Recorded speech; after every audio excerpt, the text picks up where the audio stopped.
Et nous voulons nous approcher du Seigneur de la manière convenable. Si quelqu'un vient avec un désir, il sera béni. Amen. Amen. Puisqu'il répond selon les désirs de chacun.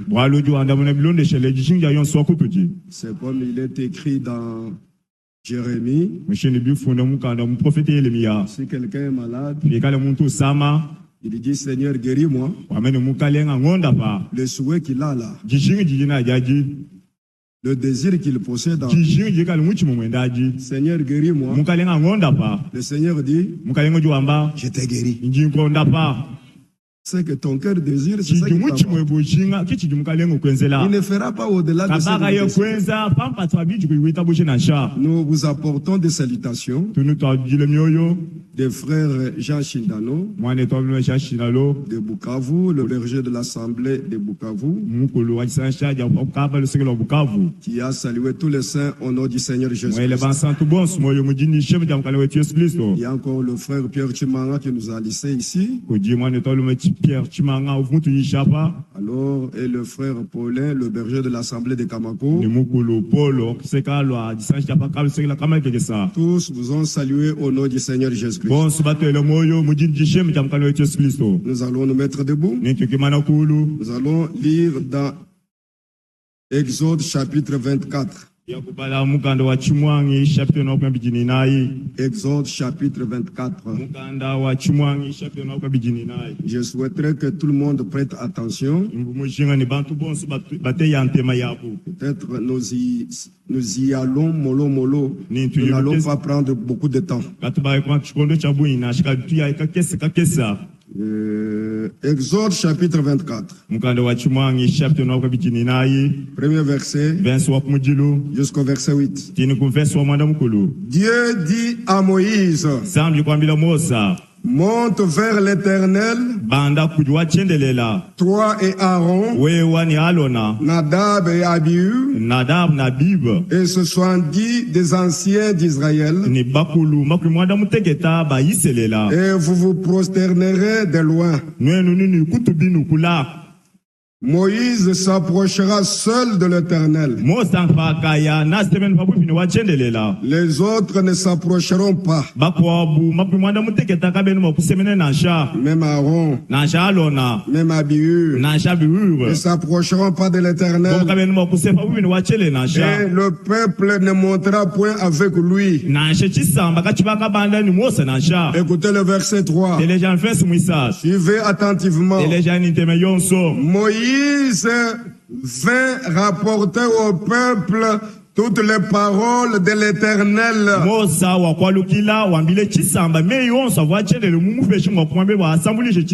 Je relis. Ne fais pas de commentaires. Toi, suis seulement ce que je lis. Moïse vint rapporter au peuple toutes les paroles de l'Éternel et toutes les lois. Le peuple, après avoir entendu toutes les paroles de l'Éternel,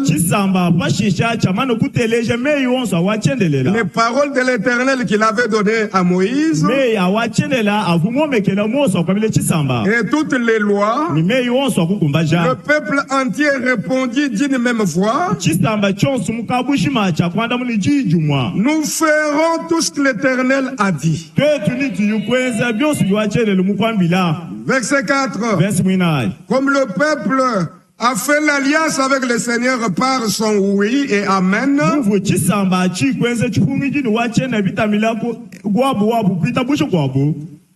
aux paroles apporté par Moïse qui venait de la part de l'Éternel, Moïse à son tour écrivit toutes les paroles de l'Éternel. Puis il s'éleva de bon matin, bâtit un autel au pied de la montagne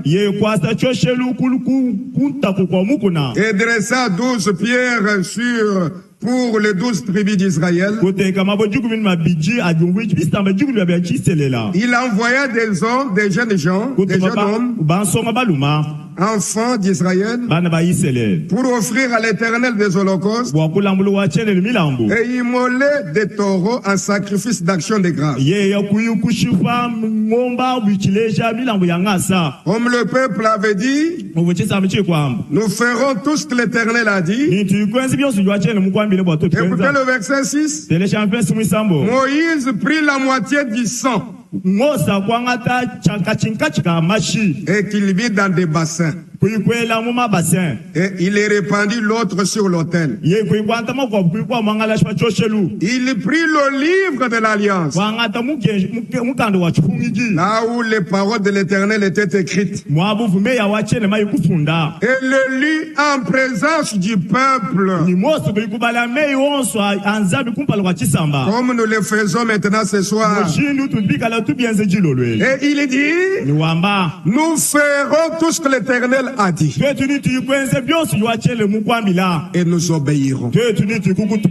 Moïse prit le sang jusqu'à le peuple a dit ça, et le répandit sur le peuple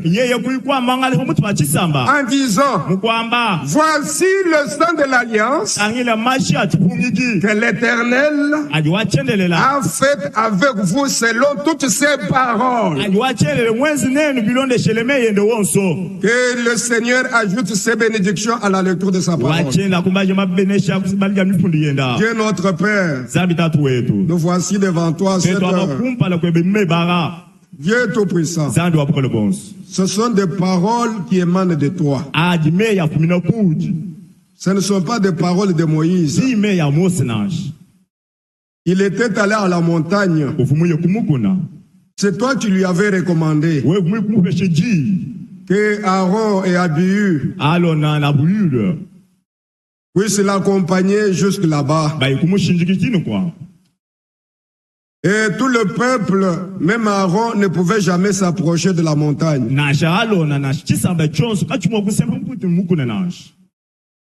Mais seul Moïse, qui était monté à la montagne, et tu lui avais parlé face à face.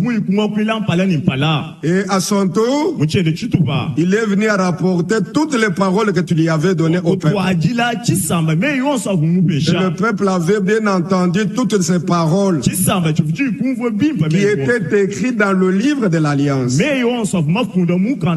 Bible est le livre de l'Alliance. Et nous aussi, nous sommes le peuple de la nouvelle alliance.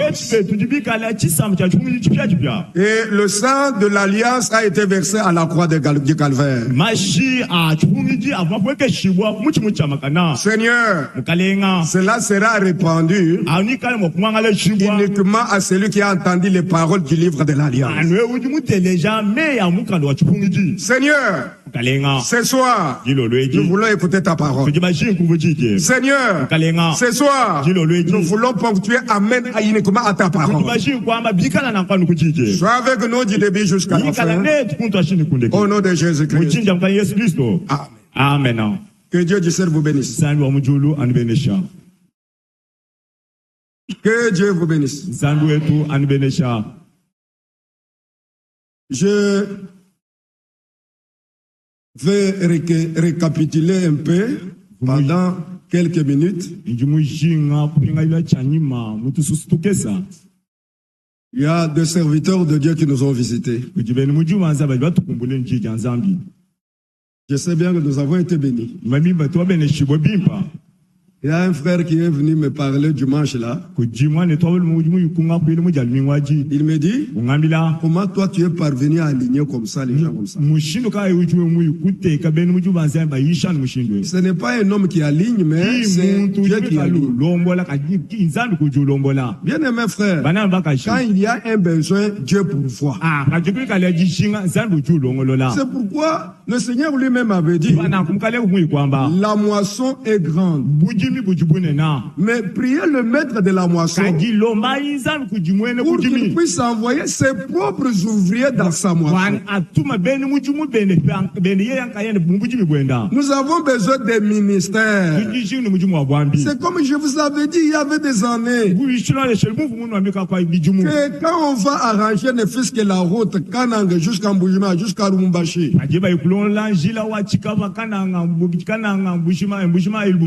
et de Chikapa jusqu'à Mwanda, nous serons beaucoup visités. Alléluia. Amen. Et nous ne serons pas une église à moitié, mais nous serons un peuple parfait. Puisque le ministère c'est pour amener l'église à la perfection. Les 5 ministères sont établis pour le perfectionnement des saints,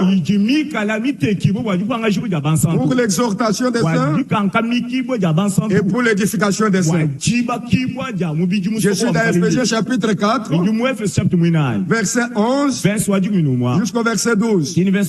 Pour que nous ne soyons pas comme des enfants. Les enfants naissent par l'évangile, par le message du salut de Dieu. Ils naissent de nouveau, ils deviennent enfants de Dieu, mais ils ne doivent pas rester toujours enfants. S'ils restent enfants, réellement ils ont déjà la vie de Dieu en eux. Mais dans Matthieu chapitre 28, au verset 20, au verset 19, il est écrit, et baptisez-les au nom du Père et du Fils et du Saint-Esprit. Premièrement, allez prêcher la bonne nouvelle. Maintenant, le verset 20, à ceux qui sont venus à la foi, qui sont devenus enfants de Dieu, là-bas il est écrit, et enseignez-leur. La prédication a 3 parties. Il y a l'évangélisation. C'est pour amener le perdu à Dieu. C'est pour que les âmes soient sauvées. La deuxième partie, ceux qui sont sauvés, on doit les enseigner. C'est pourquoi la Bible dit, ils persévéraient dans l'enseignement des apôtres. C'est pourquoi la Bible va plus loin et dit, à ceux qui ont déjà cru, n'abandonnez pas votre propre assemblée. Vous avez pris la résolution que chaque mercredi, chaque vendredi, chaque dimanche, nous devons être ici. Et Dieu est là. Jésus-Christ est ici. Et quand vous vous absentez, vous devenez des loyaux. Mais nous ne devons pas être des loyaux. Que Dieu dise vos bénédictions. Amen. Amen. Et la troisième facette de la prédication, c'est la partie de la parole prophétique. Dès que toutes ces 3 parties sont exposées à l'église, tous les croyants qui viennent chaque fois, dans la prédication, ils écoutent l'évangile, il y a la doctrine, il y a la parole prophétique. Dans Ephésiens chapitre 4, la Bible dit, ils ne seront plus les enfants flottants à tout vent. Devenir enfant, c'est bien. Mais si l'enfant ne croit pas, ne grandit pas, il sera emporté. Il ne sera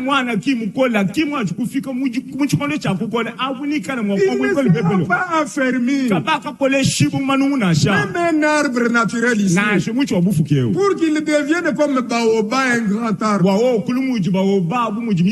Quand il est là jeune, il est emporté, il y a le vent qui vient. Parfois les branches sont coupées. Parfois vous allez regretter, mais cet arbre ici, qu'est-ce que le vent est en train de faire comme ça? Non, pendant ce temps-là, l'arbre est en train Caraciner. Alléluia. Amen. Oui, bien-aimés frères. Nous devons être une église qui ne doit pas être emportée par tout le vent. Nous devons être des hommes faits. Alléluia. Amen. C'est comme je disais à ma famille. Je disais à ma famille, ma femme, mes enfants. Nous écoutons même la parole chaque soir. Chaque matin à 6h du matin. 6h du matin, nous ouvrons la Bible. Ayez même vos Bibles. Ayez même des notes. Ce que nous faisons dans la famille, c'est ce que nous devons aller faire à l'église. Alléluia. Amen. On doit avoir des notes. On écrit. Et par après, qu'est-ce qui a fait que nous puissions grandir? On écoutait. On lisait. On écrivait. Et à la maison, on relisait. Et on priait.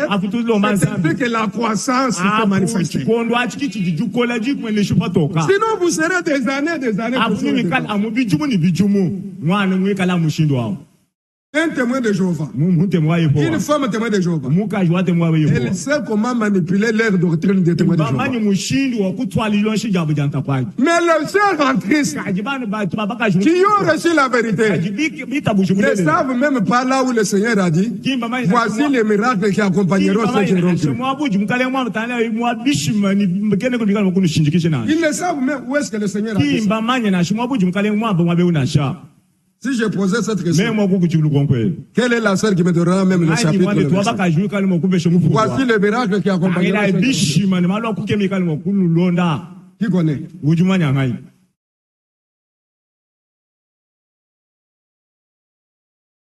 Vous voyez? Si on parlait peut-être de Mutamba. Si on parlait Mutamba. Je ne sais pas, de Ouazalendo. Là, les téléphones, ils savent toutes les informations.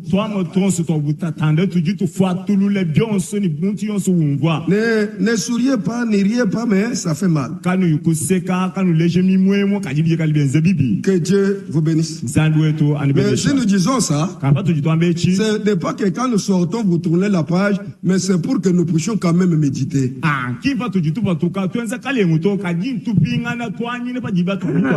Prenons les notes.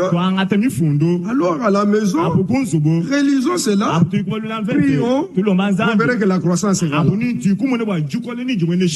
Dieu vous bénisse. Je lis quelque chose. Je commence avec le frère de Dieu Chimie de Kikwit qui a passé au milieu de nous. Dans 10 minutes, si je n'arrête pas, je vais continuer le lendemain. Et dans 20 minutes, là, je vais apporter l'introduction. De Dieu Chimie. Si je posais la question, il avait prêché sur quoi? Je me rappelle, le frère Franck, même lui, faisait ce que je fais. Même Bernard faisait ce que je fais. C'est comme dans une école de dimanche, on pose des questions. Il arrivera une autre fois où je vais commencer à faire ça. Nous terminons, nous prions, nous allons à la maison.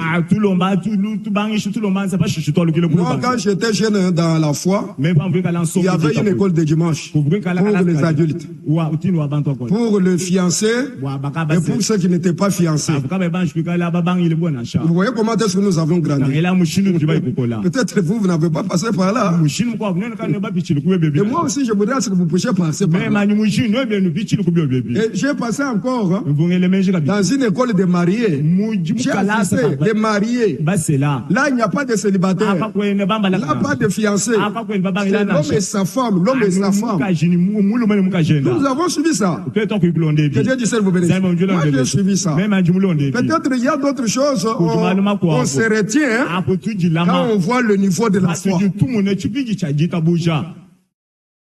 De Dieu Chimie a prêché. L'écriture de base c'était 1 Pierre chapitre 2. 1 Pierre chapitre 2. Verset 11 jusqu'au verset 12. Est-ce que vous pouvez lire cela? Nous pouvons lire 1 Pierre chapitre 2. Je lis vite. Je veux vite. 1 Pierre chapitre 2. Bien-aimés, je vous exhorte comme étrangers et voyageurs sur la terre à vous abstenir des convoitises charnelles qui font la guerre à l'âme. Ayez au milieu des païens une bonne conduite, afin que là où ils vous calomnient, comme si vous étiez des malfaiteurs, ils remarquent de bonnes œuvres et glorifient Dieu au jour où il les visitera. Les étrangers et les voyageurs. C'était ça sa prédication. Êtes-vous là?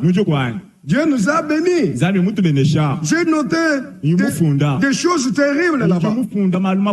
La Bible, il disait, l'Esprit l'a utilisé pour dire, il y a des conditions à remplir pour aller à la nouvelle cité que le Seigneur est allé préparer. Quelles sont ces conditions? Être fidèle à Dieu et être fidèle à sa parole. Que Dieu vous bénisse. Avoir une bonne conduite parmi les païens. Savoir que nous sommes des étrangers et des voyageurs. Les hommes, il disait, les hommes de la foi, les hommes ou les femmes de la foi, les hommes de Dieu ont toujours été incompris par des gens. Regardez à la maison. Si vous avez des enfants charnels et que vous êtes spirituel, les enfants ne vous comprendront jamais. De même aussi la femme et l'homme. Si la femme est spirituelle et que l'homme est charnel, la femme sera toujours incomprise par l'homme. Vice versa. C'est la même chose. Permettez ce que moi j'ai toujours dit dans ma famille. C'est ce que j'ai toujours dit. Je ne ferai jamais un effort pour que vous puissiez me comprendre. Jamais je ne ferai ça. Un vrai serviteur ne fera jamais de compromis. Un enfant de Dieu, il est relié avec Dieu. Il ne cherchera pas ce que les gens puissent acclamer pour lui. Mener la vie chrétienne, c'est un combat. On ne va plus jamais vous acclamer. Si vous voulez qu'on puisse vous acclamer, laissez la parole de Dieu à côté. On va vous acclamer. Amen.